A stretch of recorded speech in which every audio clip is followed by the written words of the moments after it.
So friends, यदि आप अपने पर्सन के साथ नो कांटेक्ट सिचुएशन में हैं, आपके पर्सन की लाइफ में कोई थर्ड पार्टी है, उन्होंने आपको ब्लॉक किया हुआ है, बहुत ज्यादा इग्नोर कर रहे हैं। Let's see no contact situation में आपके पर्सन का क्या हाल है, क्या सोच रहे हैं आपके बारे में। सबसे पहले एनर्जी से कनेक्ट होने के लिए पेज को फॉलो कीजिए, कमेंट्स बॉक्स में जाकर हर हर महादेव टाइप कीजिए और रील को शेयर कीजिए। लेट्स सी आपके पर्सन का नो कांटेक्ट सिचुएशन में क्या हाल है।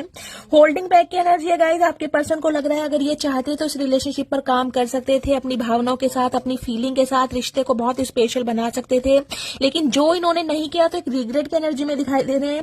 रिग्रेट ये आ गया गाइस, कहीं ना कहीं जो कुछ सिचुएशन आप दोनों के बीच में चल रही है उस वजह से ये इंसान एक पश्चाताप की आग में जल रहे हैं। बहुत ज्यादा तकलीफ और मुझे बहुत ज्यादा ब्रोकन एनर्जी में दिखाई दे रहे हैं।